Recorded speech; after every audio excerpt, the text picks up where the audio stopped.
Hello friends, welcome to my YouTube channel Preeti Novel Story. EPISODE 90। अब आगे थोड़ी देर आस्था से बात करने के बाद समाया उसे आराम करने के लिए कह देती है। जैसे ही समाया आस्था की कॉल कट होने के बाद पूरे हॉल में देखती है, वो इस बार गहरे सदमे में पहुंच जाती है। वो इतने सारे और इतने बड़े बड़े सितारों सेलिब्रिटीज को देखकर ब्लैंक हो जाती है। इसलिए नहीं कि वो उनसे मिली नहीं थी या वो उनके जितनी ऊंचे ओहदे पर नहीं थी, बल्कि इसलिए क्योंकि कोई भी एक शब्द नहीं बोल रहा था, जिसकी वजह से वहां बिल्कुल शांति थी, जिसके कारण समाया को लगा था वो और अभय अकेले हैं, तभी तो वो बिंदास होकर आस्था से बातें कर रही थी। समाया इतने सारे लोगों को खुद की तरफ देखता पाकर मन में अभय पर गुस्सा करते हुए कहती है, हया भगवान, ये आदमी कभी नॉर्मल हरकतें क्यों नहीं करता? क्या ये बददिमाग अक्ल से पैदल है क्या? जरूर जब ये छोटे होंगे, पक्का सर के बल गिरे होंगे, तभी इनका दिमाग थोड़ा खिसका हुआ। एक मिनट, कहीं ये मेरी इमेज तो नहीं बिगाड़ना चाह रहे कि देखो कैसे आप सबकी बॉलीवुड क्वीन अपनी दोस्त से बात करती है और कैसे उसके बच्चे को अलग अलग मुंह बनाकर दिखा रही थी। ओह गॉड, क्या करूं मैं इस पागल आदमी का? इसे क्या जरूरत थी इतने सारे लोगों को इनवाइट करने की? तभी समाया अपने खुराफाती दिमाग को यूज करते हुए आगे कहती है, एक मिनट, कहीं ये पार्टी में ये अनाउंस तो नहीं कर रहे कि आज से इनकी सारी प्रॉपर्टी मेरे नाम है? ओह तेरी, ये कितने अच्छे हैं। अच्छा, तभी इन्होंने मीडिया को बुलाया है ताकि लीगली ये प्रॉपर्टी मेरे नाम होने में ज़्यादा टाइम ना लगे। हया मैं तो मालकिन बन गई, इतनी अरबों खरबों की प्रॉपर्टी को अपने नाम करवा कर अब मैं बहुत अमीर हूँ। चल समाया, इस पार्टी में अपने लिए कोई हैंडसम सा बंदा खोज ले जिसके साथ तू भी कपल्स रील बना सके। हाय कितना मजा आएगा ना, एक हैंडसम से लड़के को किस करने में कितने सुंदर और परफेक्ट होंठ होंगे उसके। कहा है वो हैंडसम बॉय? वही अभय जो समाया के बराबर में खड़ा था और उसके चेहरे को ही निहार रहा था। समाया के बनते बिगड़ते एक्सप्रेशन देख उसे सब समझ आ गया कि समाया क्या सोच रही है। ये देखकर अभय की आंखें सर्द हो जाती है, मगर वो कहता कुछ नहीं है। वो समाया की तरफ थोड़ा झुकते हुए एक हाथ से समाया की कमर को थाम कर समाया के कान में कहता है, हम तो मेरी गुड़िया को किसी हैंडसम से लड़के को किस करनी है, कोई नहीं मेरी गुड़िया की ख्वाहिश सर आंखों पर, जस्ट वेट एंड वॉच। अभय की आवाज़ बेहद क्रीपी और सनक भरी थी। अभय की इतनी डोमिनेटिंग आवाज़ सुनकर समाया के रोंगटे खड़े हो जाते हैं और अभय की गर्म सांसों को खुद के चेहरे पर महसूस करके समाया सिहर सी जाती है। ये सब कहते हुए अभय के होंठ समाया के कान को छू रहे थे, जो वहां खड़े लोगों को ये बताने के लिए काफी था अभय सिंह राणा सिर्फ समाया का है और समाया सिर्फ अभय सिंह राणा की। समाया और अभय बिल्कुल एक परफेक्ट कपल की तरह लग रहे थे। वहां खड़े हर शख्स के मुंह से सिर्फ उन दोनों को इतने करीब देखकर एक ही बात निकल रही थी कि ये दोनों मेड फॉर ईच अदर है। उन दोनों की जोड़ी बेहद सुंदर और आकर्षक लग रही थी। अभय और समाया को इस तरह से देखकर दादाजी कबीर के चेहरे पर एक प्यारी सी स्माइल थी। वो दूर से ही उनकी बलाएं ले रहे थे। वही ये सब देखकर आध्या का चेहरा काला पड़ चुका था। आध्या भी आज बेहद सुंदर लग रही थी रेड कलर के ऑफ शोल्डर ड्रेस में।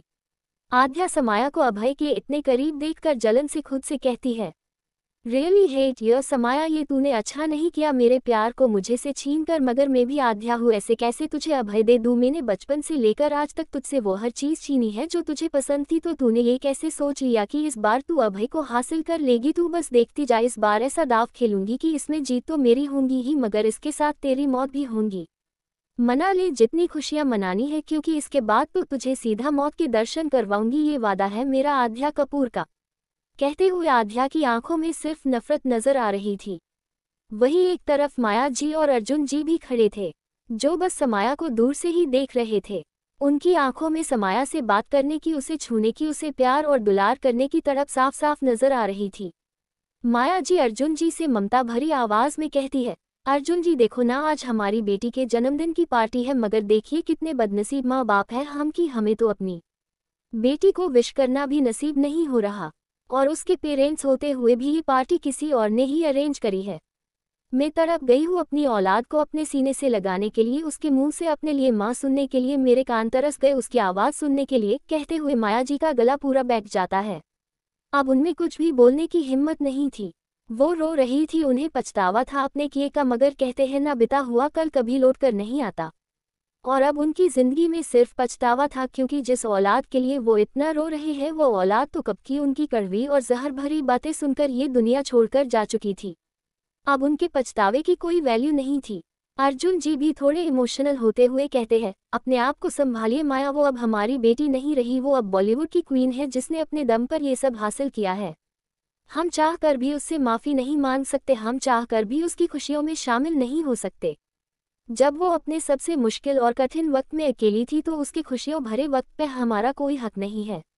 तुम्हें क्या लगता है अकेली सिर्फ तुम्हें दुख होता है कि वो क्यों नहीं तुमसे बात करती या रूड बिहेव करती है? मुझे भी उतना ही दुख होता है, वो मेरी भी औलाद थी, मेरी भी बेटी थी, वो मेरे भी कान तरस गए हैं उसके मुंह से डेट सुनने को। अर्जुन जी थोड़े और भावुक होकर कहते हैं, देखो ना कितना बदनसीब बाप हूं मैं, जिसे ये तक याद नहीं कि उसकी सबसे छोटी बेटी उसे क्या कहकर बुलाती थी, डेड या पापा या डैडी। ये क्या कर दिया हमने, माया में भी तड़प रहा हूँ उसे अपने सीने से लगाने के लिए। कहते हुए अब अर्जुन जी का गला भी भर आता है। अर्जुन जी और माया जी दोनों को ही समाया पर बेहद प्यार आ रहा था। वो तरस चुके थे समाया को छूने और उससे बात करने के लिए, मगर वो ऐसा नहीं कर सकते थे क्योंकि अभय ने उन्हें वार्निंग दी थी कि अगर उन्होंने समाया से बात करने की कोशिश भी की या उनकी वजह से समाया की बर्थडे पार्टी में थोड़ी भी रुकावट आई तो उसे भी नहीं पता वो उनका क्या हाल करेगा।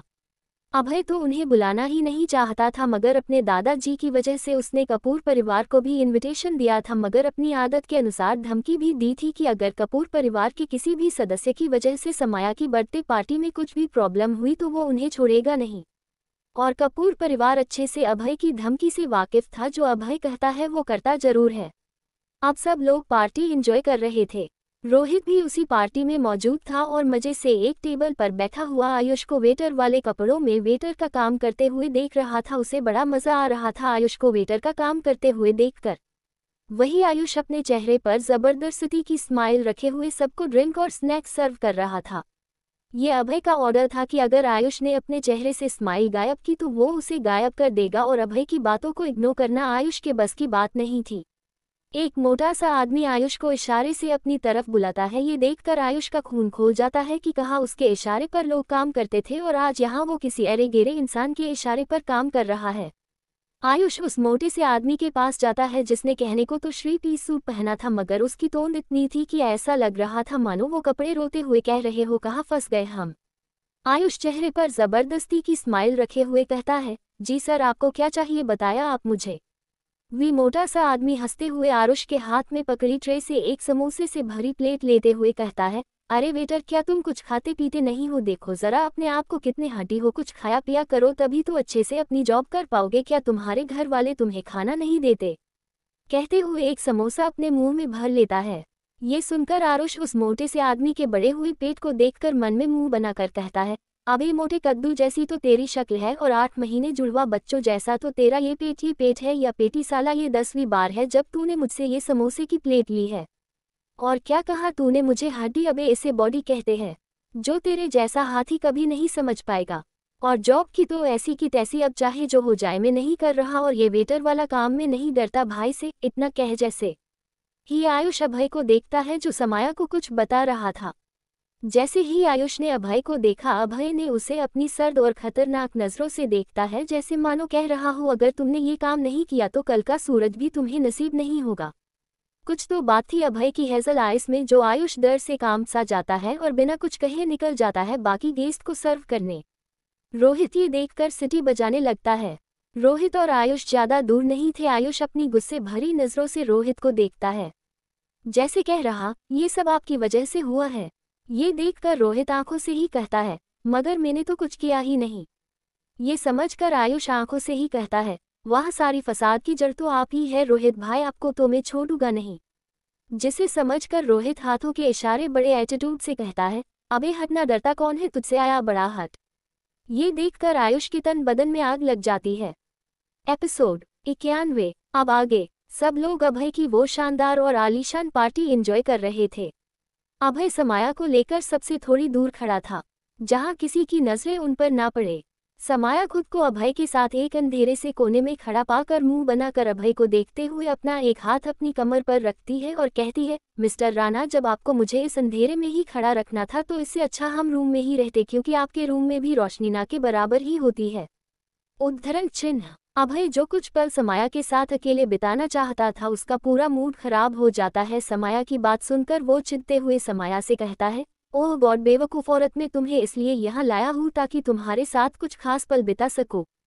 समाया अपनी आंखें बड़ी बड़ी करते हुए कहती है, अच्छा आपको मेरे साथ खास पल बिताने हैं, ठीक है, वैसे एक बात बताइए। अपनी आंखों में चमक लिए समाया कहती है, वैसे आपकी एज क्या है? अभय बिना किसी भाव के समाया को घूरते हुए 28। समाया थोड़ा चौंकते हुए और अभय की बेइज्जती करते हुए कहती है, अरे रे आपकी तो उम्र हो चली तीर्थ धाम की यात्रा करने की। अभय के कंधे पर हाथ रखते हुए बड़े अफसोस भरी आवाज और भाव से आगे कहती है, हया अभी तो आपकी शादी भी नहीं हुई किसी से और अभी तो आपके बच्चे भी नहीं हुए। हया कितनी जल्दी आप बूढ़े हो गए।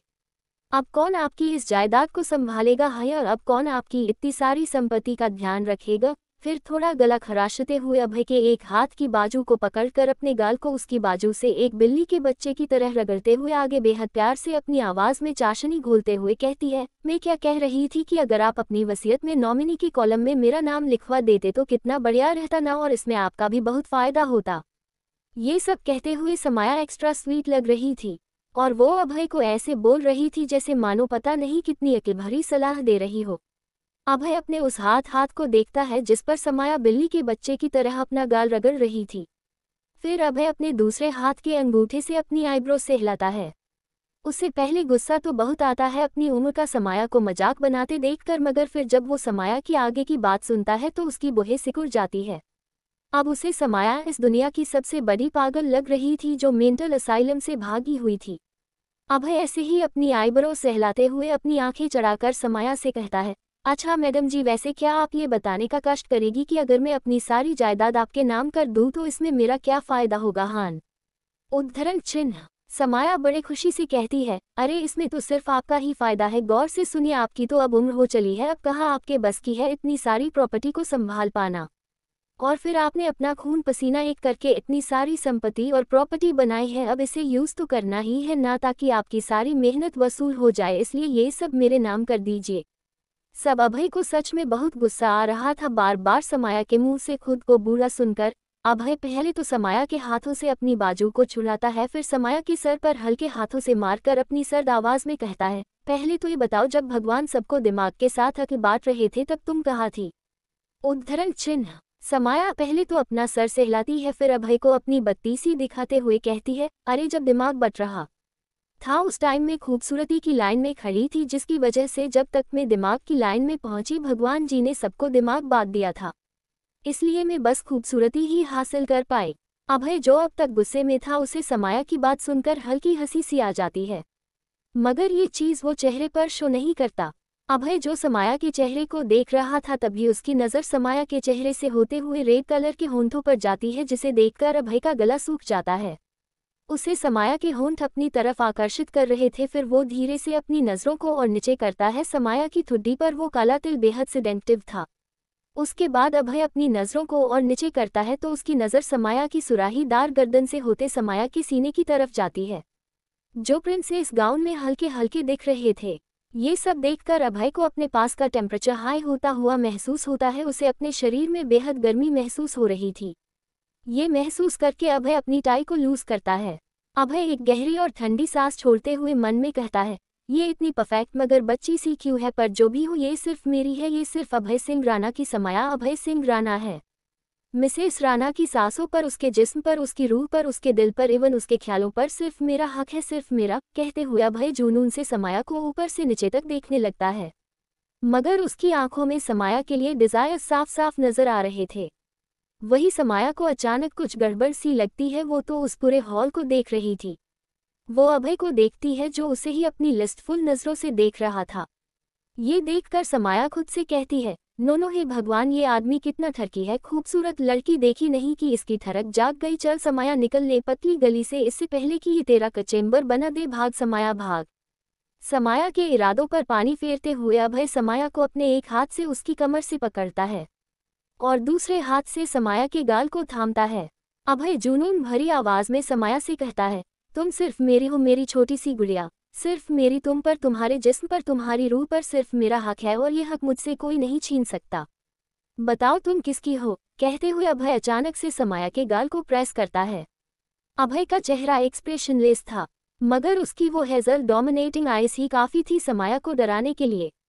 समाया को अभय से थोड़ा डर लग रहा था क्योंकि एक तो वो पहले से ही कमजोर थी, ऊपर से अभय का उसे इस तरह से पकड़ना और अभय की वो सनक से भरी आवाज सुनकर ही समाया के तोते उड़ जाते हैं। समाया अभय के सीने पर अपने हाथ रखकर यूज पुश करते हुए उसकी आंखों में देखते हुए हकला कर कहती है, आपको हुआ कब क्या है एकदम से? उद्धरण चिन्ह। अभय उसी तरह बड़े सख्त लहजे में समाया के गाल को प्रेस करते हुए कहता है, जितना पूछा है सिर्फ उसका जवाब दो बेबी। लगता है ये इस भरी जवानी के बुढ़ापे में सठिया गए हैं। जरूर किसी ने इन्हें कुछ कहा होगा तभी तो ये एकदम से मुझसे ऐसे सवाल कर रहे हैं। हाँ, अब इन्हें भी यकीन हो गया है कि ये बूढ़े हो चुके हैं। शून्य। अच्छा, तभी ये मुझे जैसी नाजुक प्यारी सुंदर सी लड़की पर फिदा हो रहे हैं ताकि सब इनकी तारीफ करे कि देखो इस बूढ़े ने क्या मस्त लड़की पटाई है। हे भगवान, कहाँ फंसा दिया आपने मुझे। ये सब समाया बुरी तरह रोते हुए मन में कहती है। वही जब अभय को समाया की तरफ से कोई जवाब नहीं आता तो वो गौर से समाया के चेहरे को देखने लगता है, जिस पर सिर्फ रोने जैसे रिएक्शन थे। ये देखकर अभय को बहुत गुस्सा आता है क्योंकि एक तो उसने समाया उसके रहते हुए फिर भी किसी को किस करने के बारे में सोच रही थी, दूसरा ये कि समाया उसकी है, फिर वो क्यों नहीं ये बात अभय से कह रही कि वो सिर्फ उसकी है। यही बातें सोचकर अभय का सर फटा जा रहा था। जब अभय को समाया से कोई जवाब नहीं मिलता तो वो बिना किसी वार्निंग के समाया के होंठों पर हमला बोल देता है। वही समाया अचानक से अभय के किस करने से चौंक जाती है। इस बार समाया के मुंह से आह निकल रही थी। ये कोई प्यार वाली या मदहोश कर देने वाली नहीं थी, ये इसलिए निकल रही थी क्योंकि अभय बस समाया के होंठों को बाइट कर रहा था। अभय जो अपना गुस्सा समाया पर निकाल रहा था, अचानक उसे अपने मुंह में अजीब सा टेस्ट आने लगता है। जब वो गौर से देखता है तो उसे पता चलता है ये समाया का ब्लड था जो उसके बाइट करने से निकल रहा था। अभय पहले तो बड़े कूल तरीके से समाया को किस करता है, मगर समाया के जिस्म से आ रही खुशबू उसे अपना होश खोने के लिए मजबूर कर रही थी। अभय अब बड़े प्यार से अपनी आंखें खोले समाया के चेहरे को देखता है। दर्द के कारण समाया की आंखें बंद थी, जिनमें से आंसू बहकर निकल चुके थे। समाया ने अभय से छूटने की कोई कोशिश नहीं की क्योंकि उसे पता था इसका कोई फायदा तो है नहीं। जब तक अभय नहीं चाहेगा वो कितना भी हाथ पैर मार ले वो नहीं छूट पाएगी। इसलिए वो बस अपनी आंखें बंद करके खड़ी थी। अभय के बाइट करने से उसे बेहद दर्द हो रहा था अपने होंठों पर, जिसकी वजह से उसके आंसू तक निकल आए थे। अभय समाया की खुशबू में मदहोश होकर इस बार बेहद प्यार से समाया के होंठों को स्मूच करते हुए किस करता है। उसके हाथ धीरे धीरे समाया की पूरी कमर पर घूम रहे थे, जिसकी वजह से समाया भी बहक सी रही थी। उसे अभय के इस बार प्यार से किस करने को महसूस करके खुद अभय की किस में खो गई और खुद भी अभय का साथ देने लगी। अभय समाया को किस बैक करता पाकर डेविल स्माइल करता है। उसकी आंखों में एक शैतानी चमक आ जाती है। वो समाया को पिलर से सटा देता है और किस करने लगता है। उसके हाथ धीरे धीरे समाया की ड्रेस के अंदर जा रहे थे। अभय अपने एक हाथ से समाया की ड्रेस की डोरी को लूज करता है और जिससे समाया का गाउन थोड़ा सा लूज हो जाता है। इस बात की खबर तक समाया को ना थी, वो इतना खो चुकी थी अभय में। अभय धीरे से अपना एक हाथ समाया के गाउन के अंदर डालता है और अपने सख्त हाथों को समाया की मुलायम सी पीठ पर फेरने लगता है। ये महसूस करके समाया के रोंगटे खड़े हो जाते हैं और उसकी सांसें बहुत तेज हो जाती है। अभय ने समाया के होंठों को छोड़ उसकी गर्दन पर किसेस कर रहा था। अभय की हर एक किस के साथ ही समाया की आहें निकल रही थी। ये सब बहुत रोमांटिक था, बिल्कुल किसी फिल्म या टीवी के सीरियस की तरह या उससे भी ज्यादा बोल्ड। अभय समाया की नेक पर बाइट करता है। इसी के साथ समाया इलाह भरते हुए अपनी गर्दन को थोड़ा ऊपर उठा लेती है और अपनी पकड़ अभय पर कस देती है। उसकी आंखें बंद थी मगर होंठ नहीं, जिससे उसकी मनमोहक आवाज आ रही थी जो अभय को पागल कर रही थी। अभय धीरे धीरे अपने हाथों से समाया की कमर का नाप ले रहा था। उसके हाथ एक सांप की भांति समाया की पीठ पर रेंग रहे थे, जिससे समाया को पहली बार कोई अलग ही एहसास हो रहे थे। अभय अपने दूसरे हाथ से समाया की कमर को थामता है। अभय बड़े पैशन के साथ समाया की गर्दन को चूम रहा था। वो चूम कम उसे लव बाइट ज्यादा दे रहा था। अभय धीरे धीरे करके और नीचे आता है। वो समाया के क्लीवेज को चूमने लगता है। समाया को एक झटका सा लगता है। अभय को भी बहुत अलग एहसास हो रहे थे। उसे बेहद अच्छा लग रहा था ये सब। उसे समाया का नाजुक कोमल सा शरीर बहुत मुलायम लग रहा था। उसे अब किससे ज्यादा की चाहत थी, समाया से। एपिसोड 92। अब आगे। थोड़ी देर बाद इस समय समाया उस हॉल के सेंटर में खड़ी थी। उसी के चराबर में उसका साइको लवर यानी हमारे अभय सिंह राणा खड़े थे। अभय और समाया दोनों की जोड़ी साथ में बिल्कुल किसी परफेक्ट कपल की तरह लग रही थी। जहां अभय का एक हाथ उसको पेंट की पॉकेट में था, वहीं उसका दूसरा हाथ समाया की पतली सी कमर को थामे खड़ा था और अभय की नजरें सामने थी, जहां वो हर किसी को अपनी सर्द नजरों से देख कर वार्न कर रहा हो। अभय की नजरों की वार्निंग कुछ इस तरह थी कि अगर किसी ने उसकी जान को गलत नजरों से देखा तो अभय अभी उस चीर फाड़ कर रख देगा। अभय की नजरें बड़ी खतरनाक थी, जिसे इग्नोर करने की हिम्मत किसी में नहीं थी। अभय की नजरों को देखकर हर कोई समझ रहा था कि वो कहना क्या चाहता है। वहां जितने भी बॉयज खड़े थे उन्होंने तक डर के मारे समाया से नजरें ही हटा ली थी। समाया के सामने एक बेहद बड़ा केक था जो उसकी हाइट से भी ज्यादा बड़ा था। वो केक बेहद सुंदर तरीके से डेकोरेट था। उस केक को देखकर समाया के दिमाग में सिर्फ एक ही बात आ रही थी कि अब जल्दी से वो ये केक काटे और खाए। समाया उस केक पर मोहित सी हो गई थी। वो केक था ही बेहद सुंदर। ये रहा समाया का बर्थडे केक। समाया से जब और बर्दाश्त नहीं होता तो वो अभय की तरफ देखती है जो सामने बड़े एटीट्यूड से देख रहा था। समाया अभय की बाजू खींचती है क्योंकि अभय समाया से लंबा था। अभय समाया की तरफ देखता है। समाया अभय को थोड़ा नीचे झुकने को कहती है। ये सुनकर अभय अपनी आंखों को छोटा करके उस पिद्दी सी लड़की को देखता है जो यूं इशारे से झुकने को बोल रही थी। किसी में इतना दम नहीं था जो वो अभय से आंख मिलाकर बात भी कर सके, और यहाँ ये बीते भर की पिद्दी सी लड़की यूं झुकने का इशारा कर रही थी और डर भरा सोचते हुए अभय समाया को ही देख रहा था। मगर अभय भी मरता क्या ना करता, वो झुकता है। समाया अभय के झुकते ही उसके कान में किसी लालची भुक्कड़ बच्चे की तरह कहती है, मिस्टर राणा यार जल्दी से केक कटिंग शुरू कराओ ना, मुझसे अब और बर्दाश्त नहीं हो रहा, मुझे ये केक खाना है। अब अगर एक भी पल लेट हुआ तो मैं बता रही हूँ बिना केक कट करे ही सारा केक खा जाऊंगी और किसी को कुछ नहीं दूंगी हानि तो। कहते हुए अब समाया गुस्से में लग रही थी। अभय मन ही मन समाया की बात पर हंसता है मगर चेहरा उसका भावहीन ही था। अभय को एक अजीब सी गुदगुदी का एहसास भी हो रहा था क्योंकि समाया की गर्म सांसें अभय को अपने सख्त गालों पर पड़ती हुई महसूस हो रही थी, जो उसके कान में कुछ कह रही थी। समाया का तो पता नहीं मगर अभय का कंट्रोल दोबारा लूज हो रहा था जिसे उसने बड़ी मुश्किल से काबू में किया था। अभय जल्दी से सीधा होता है। सब लोग अब समाया और अभय को घेर कर खड़े थे और अभय और समाया को साथ में देखकर मन ही मन में उन दोनों की जोड़ी की तारीफ कर रहे थे। वही गुनगुन जी ने तो उन दोनों की नज़र उतार दी। कुछ ही पल बाद समाया केक कट करती है। किसी ने ध्यान नहीं दिया था कि समाया के जस्ट बगल में ही माया जी, समाया की माँ, और अर्जुन जी, समाया के फादर खड़े थे। समाया के केक कट करते ही सब लोग समाया के लिए हैप्पी बर्थडे का सॉन्ग गाते हैं और उसे विश करते हैं। समाया सबको थैंक यू बोलती है और केक का पीस उठाती है खिलाने को। समाया मुस्कुरा कर माया और अर्जुन जी की तरफ देखती है। ये देखकर दोनों बड़े खुश होते हैं। उन्हें लगता है कुछ समाया सबसे पहले उनके केक खिलाएगी। समाया भी उनकी तरफ केक का पीस उठाती है, जिसे देखकर माया जी जैसे ही अपना मुंह खोलने वाली थी तभी समाया उनके अरमानों पर पानी फेरते हुए अभय को केक खिलाती है जो उनके ही जस्ट बगल में खड़ा था, समाया से सटा हुआ। ये देखकर माया जी को अपने दिल में भयंकर दर्द उठता हुआ महसूस हो रहा था जिसे वो शब्दों में बयां नहीं कर सकती थी। उन्हें बिल्कुल अच्छा नहीं लगता समाया का इस तरह उनको इग्नोर करता देखकर उनकी आंखें भर जाती है। क्या उनकी बेटी अब उन्हें इस काबिल भी नहीं समझती कि वे अपनी जन्म देने वाली मां को पहले केक खिलाए? यही सोचकर माया जी का दिल तड़प जाता है। अभय को मीठा पसंद नहीं था मगर फिर भी वो समाया को मना नहीं करता। अभय अपना झूठा केक जैसे ही समाया को खिलाने वाला होता है, समाया अभय को रोकते हुए गंदा सा मुंह बनाकर धीरे से कहती है, छी मिस्टर राणा, आपको ऐसा क्यों लगता है कि मैं आपका झूठा केक खाऊंगी? यक्यक आपके मुंह के सारे जर्म्स मेरे मुंह में आ जाएंगे, मैं नहीं खाऊंगी। इतना कह समाया केक का नया पीस लेकर खुद ही खा जाती है। बेशक भले ही वहां खड़े लोगों को कुछ समझ ना आया हो मगर उन्हें समाया की हरकत से हंसी बहुत आती है क्योंकि समाया ने बहुत बड़ा केक का टुकड़ा अपने मुंह में भरा था।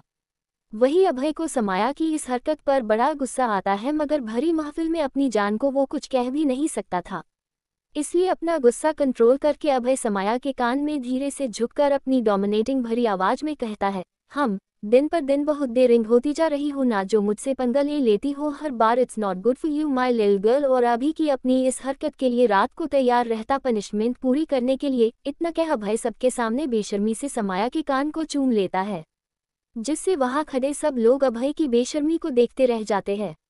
पर मजाल हो जो अभय के चेहरे पर एक शिकन भी आए हो सबके देखने से। वही समाया का अलग ही रिएक्शन था। समाया केक के पीस निगलते हुए अभय की तरफ तिरछी नजरों से देखते हुए मन में कहती है, है भगवान कितना बेशर्म है ये आदमी, कसम से कभी कभी तो मेरा दिल करता है कि सबके सामने 2 दिन खींचकर कान के नीचे चिपका ही दूं, मगर फिर रहने देती हूँ ये सोचकर कि जब इनकी सारी प्रॉपर्टी मेरे नाम हो जाएगी तो गरीबी में ये खुद ही पागल हो जाएंगे। बस एक बार सारी प्रॉपर्टी खुद के नाम कर लो फिर बताती हूँ इस बेशर्म आदमी को हूँ हाया बड़ा। कहते हुए समाया अभय को देखकर सड़ी सी शक्ल बना लेती है। ये देखकर अभय अपनी भौहें सिकुड़कर समाया को देखता है।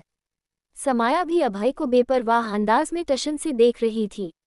बेशक ये सीन बहुत प्यारा था जिसे मीडिया वालों ने अपने कैमरों में कैद कर लिया था। वही ये देखकर जहां सब लोग बेहद खुश थे, वही कुछ लोगों के सीने में सांप लौट रहे थे। अभय और समाया को इस तरह देखकर आध्या का सुंदर सा चेहरा बेहद नफरत से भर गया था। इसमें कोई कहने वाली बात नहीं थी कि आज उसे समावा से बेहद से पार बेइंतहा नफरत हो गई थी, जिसे वो लफ्जों में बयां करे तो भी नहीं कर पाएगी। उसे बचपन से ही समाया कभी पसंद नहीं थी, जिसकी वजह से वो शुरू से समाया की चीज़ों को उससे छीनती आई थी। आध्या समाया से हर वो चीज़ मासूम और कमज़ोर बनकर छीन लेती थी जो समाया के दिल के करीब रहती थी, वो चाहे कोई खिलौना हो या कोई जीना जागता इंसान। आध्या को समाया की चीज़ें पाने में कभी मेहनत करने की ज़रूरत पड़ी ही नहीं, उसे समाया की हर कीमती चीज़ आसानी से मिल जाती थी। वजह थी माया और अर्जुन जी। माया और अर्जुन जी आध्या को हर वो चीज़ देते जिस पर आध्या हाथ रख देती। माया और अर्जुन जी ने कभी समाया पर ध्यान दिया ही नहीं, ना उनकी पसंद की चीज़ों पर। उन्हें तो आज तक ये बात तक पता ना चली कि जो चीज़ें वो बचपन से लेकर जवानी तक आध्या को देते थे ज़्यादातर चीज़ें समाया की होती थी। जहां आध्या समाया की चीज़ों को पाकर खुश होती थी, वहीं हमारी छोटी समाया रोती सिसकती हुई अपने पेरेंट्स को देखती रह जाती थी कि कैसे उसकी मनपसंद चीज़ उसके अपने सगे माँ बाप ने उसकी बहन को दे दी। माया और अर्जुन जी को कभी समाया पर तरस नहीं आता था, वो बड़ी बेदर्दी से समाया की चीज़ों को आध्या को देते थे। आध्या मन में नफरत और जलन के भाव से कहती है, होले जितना खुश होना है मेरी प्यारी सौतेली बहन, जैसे बचपन से तेरी हर पसंदीदा चीज़ छीनती आई हूँ बिना किसी की नज़र में आए, ठीक वैसे ही अब तू बस देख कैसे मैं अभय को छीनती हूँ। मुझे अभय से प्यार होने लगा था जब मैंने तेरी पसंदीदा चीज़ें ली है, तो तूने ही कैसे सोच लिया कि मैं तुझे मेरा पसंदीदा मर्द लेने दूंगी। नो नेवर, अभय सिर्फ मेरे है, सिर्फ मेरे, उन्हें तो मैं हासिल करके रहूंगी। ये सब कहते हुए आध्या की आंखों में अभय के लिए पागल और समाया के लिए नफरत साफ नजर आ रही थी। वही दूसरी ओर माया जी समाया को देखते हुए नम आंखों से और एक तड़प भरी आवाज में धीरे से कहती है, बस अब और नहीं, आज मैं अपनी बेटी से माफी मांग कर रहूंगी, चाहे मुझे कोई भी रोके, अब मुझसे और रुका नहीं जाता। अपनी बच्ची को अपने सीने से लगाने के लिए तड़प रही हूँ। कहते हुए माया जी की आंखें नम हो जाती है। वही अर्जुन जी के दिल का हाल भी माया जी से अलग नहीं था। वो भी बस एक टक समाया को देख रहे थे। ये पहली बार था जब वो समाया के बर्थडे वाले दिन खड़े थे। समाया के जन्म के बाद ही आध्या की तबीयत इतनी खराब रहने लगी कि उन्हें कभी ये महसूस ही नहीं हुआ कि आध्या पर ध्यान देते देते कब वो समाया से दूर हो गए। उन्हें तो ये भी याद नहीं था कि आध्या के बर्थडे के अगले दिन ही उसकी छोटी बेटी का भी बर्थडे आता था। उन्हें याद तो तब रहता ना जब वो समाया पर कभी ध्यान देते। उन्हें तो ये भी नहीं मालूम था कि जैसे समाया आज बर्थडे सेलिब्रेट कर रही है, उसने कभी बचपन में करा है या नहीं। अर्जुन जी की आंखों में समाया का बचपन घूम रहा था कि कैसे छोटी सी नन्ही सी समाया डैडी डैडी करते हुए उनका प्यार और अटेंशन पाने के लिए कैसे उनके आगे पीछे दौड़ा करती थी और हमेशा उनकी गोदी में आने के लिए कैसे मचलती रहती थी। अगर इसके बदले उसे क्या मिला, सिर्फ और सिर्फ तिरस्कार।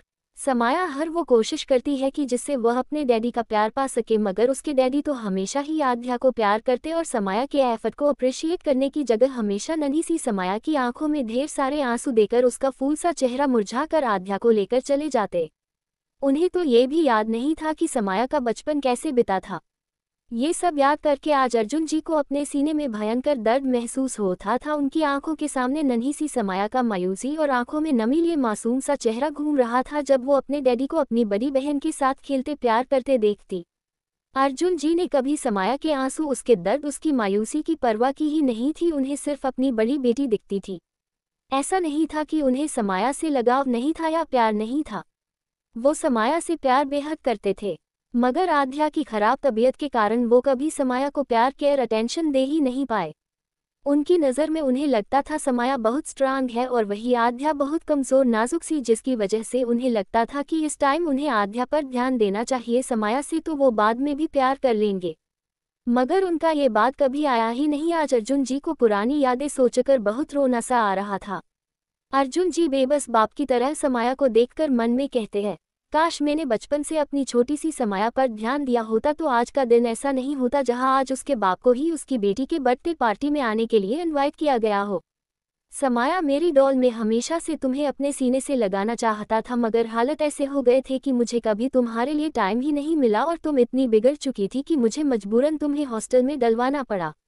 मैं बहुत प्यार करता हूँ आपसे डॉल, आज मैं अपनी बेटी को मना कर ही रहूंगा, बस बहुत रह लिया अपनी डॉल से दूर। मेरी बच्ची कितनी बड़ी हो गई। एक गहरी सांस भरते हुए अर्जुन सी अपना सर ऊपर करते हैं ताकि जो उनकी आंखों में नमी आई है वो आंखों से बाहर ना निकले।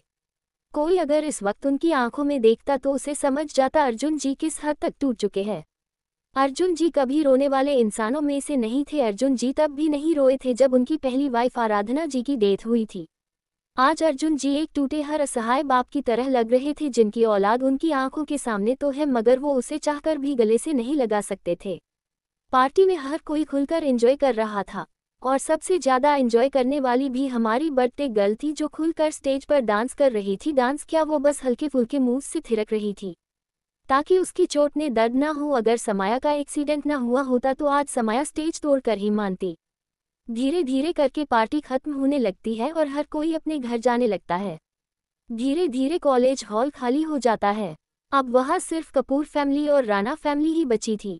वही सब गेस्ट के जाने के बाद आयुष धड़ाम से सोफे पर लेट जाता है और मुंह से गहरी सांस और माथे से पसीना पोंछते हुए खुद से कहता है, आह चलो खत्म हुई पार्टी, सबने मिलकर मेरी चटनी बना दी थी। गेस्ट की नकल करते हुए, वेटर ये दो, वेटर वो दो, वेटर ड्रिंक लाओ, वेटर पानी लाओ, वेटर वेटर वेटर। साला सब लोगों के मुंह से खुद को इतना वेटर सुन लिया कि कानों में टैप रिकॉर्डर की तरह ये वेटर की आवाज कानों में गूंज रही है। अरे यार, मैं एक बिजनेसमैन हूँ, लोगों ने तो सच में मुझे वेटर समझ लिया। ये सब भाई की गलती है, क्या जरूरत थी उन्हें मुझे इतनी खतरनाक पनिशमेंट देने की। फिर एकदम गुस्से में रोहित को गाली देते हुए, नो ये गलती भाई की नहीं, कमीने रोहित भाई की है। अगर वो मेरी रिकॉर्डिंग भाई को भेजते ही नहीं तो आज ये नौबत नहीं आती, कीड़े पड़े उनके। और उससे आगे वो कुछ कहता कि तभी उसकी आंखें रोहित की काली आंखों से टकराती है। रोहित की आंखों में आयुष की बात सुनकर कोई गुस्सा नहीं था बल्कि उसके होंठों और एक शरारती सी स्माइल थी जिसे देखकर आयुष को खौफ आ जाता है। वो जल्दी से सोफे पर बैठ जाता है और तिरछी नजरों से रोहित को देखने लगता है जो अब उसके बराबर में ही बैठा हुआ था। रोहित के चेहरे पर अब भी शरारती वाली स्माइल थी जिसे देखकर आयुष को बड़ा खौफ आता है क्योंकि जब भी रोहित के चेहरे पर ये स्माइल आती थी इसका मतलब साफ रहता था अब किसी ना किसी की बेड बजना तय है। कुछ पल बाद आयुष कहता है, रोहित भाई जहाँ तक मुझे पता है आप अपनी बुराइयों सुनकर चुप बैठने वालों में से तो है नहीं, अब जल्दी बताइए आपकी इस बड़ी सी स्माइल के पीछे का कारण क्या है। रोहित अब भी अपनी स्माइल बरकरार रखकर अपने दोनों हाथ सर के पीछे लगाकर कहता है, आबेजा वेटर कहीं कि अब मेरे इतने बुरे दिन आ गए जो मैं तुझ वेटर को कुछ बताओ, चल जा मेरे लिए पॉपकॉर्न लेकर आ आया। बड़ा शक्ल देखी है कभी खुद की जो मुंह उठाकर आ गया मुझे जैसे हैंडसम मैन के पास हुआ। बोलते हुए रोहित मुंह बिगाड़ लेता है। रोहित की बात सुनकर आयुष का पारा 7वें आसमान पर पहुंच जाता है। वो चिढ़ते हुए कहता है, हैंडसम और आप, क्या मजाक है। हाँ, अगर आप इतने ही हैंडसम हैं तो कॉलेज टाइम में अभय भाई और कबीर भाई के पीछे पड़ने वाली लड़कियों को क्यों आपने कंधे का सहारा देते थे जब भाई उन लड़कियों को रिजेक्ट कर देते थे तो क्यों आप उन्हें आपने कंधे का सहारा देकर आपने प्यार में गिराना चाहते थे। हाँ, उद्धरण चिन्ह ... कहते हुए वो रोहित को देखता है जिसका चेहरा कुछ ऐसे था। रोहित आयुष की बात सुनकर खुद से कहता है, ये तो साला धोती खोल रहा है, इसका तो कुछ करना पड़ेगा। अगर इसकी यही बातें किसी ने सुन ली तो क्या इज्जत रह जाएगी मेरी। कहते हुए रोहित नजर घुमाकर इधर उधर देख रहा था कि कहीं उनके पास कोई खड़ा तो नहीं है जो उनकी बात सुन रहा हो, मगर रोहित की अच्छी किस्मत जो वहां कोई नहीं था। वही दूसरी और सब गेस्ट के जाने के बाद गुनगुन जी समाया के पास जाने लगती है जो अपना केक दोबारा खा रही थी। अभय इस समय वहां नहीं था क्योंकि वो एक इम्पोर्टेंट कॉल अटेंड कर रहा था। उस बड़े से हॉल में सिर्फ परिवार वाले ही थे, दोनों दादाजी समाया और अभय के, दोनों दादी अभय और समाया की, अर्जुन जी, माया जी, आराध्या, गुनगुन जी, संजय जी, रोहित, आयुष। आराध्या तो बस एक चेयर पर बैठी थी और मासूमियत से इधर उधर देखने का ढोंग कर रही थी। शायद वो अभय को ढूंढ रही थी। समाया को अकेला देखकर माया और अर्जुन जी से भी रहा नहीं जाता और वो भी समाया के पास जाने लगते हैं क्योंकि अभय के रहते वो समाया को छू भी नहीं पाए थे, ना उसे विश कर पाए थे, मगर अभी अभय नहीं था जिसकी वजह से अब वो समाया से बात कर सकते थे, उसे मना सकते हैं। उन्हें लग रहा था अगर वो समाया से बात करेंगे, उसे प्यार से बातें करेंगे, प्यार से उसे हैंडल करेंगे तो क्या पता उनकी औलाद उन्हें माफ कर दे। उन्होंने ठान ली थी आज समाया को मनाने की, जिसमें अब वो कामयाब होते हैं या नहीं ये तो वक्त ही बताएगा। जाने से पहले मेरे नॉवल वर्ल्ड 2.0 चैनल को सब्सक्राइब कर लीजिए और लाइक शेयर कमेंट करना मत भूलिए। ऐसे न्यूज़ स्टोरी सुनने के लिए हमारे चैनल पर बने रहिए। उसके साथ हमारे टेलीग्राम चैनल को भी ज्वाइन कर लीजिए, वहाँ पर भी इंटरेस्टिंग है न्यूज़ स्टोरीज अपलोड होते हैं। आज के लिए बाय फ्रेंड्स, कल मुलाकात होगी।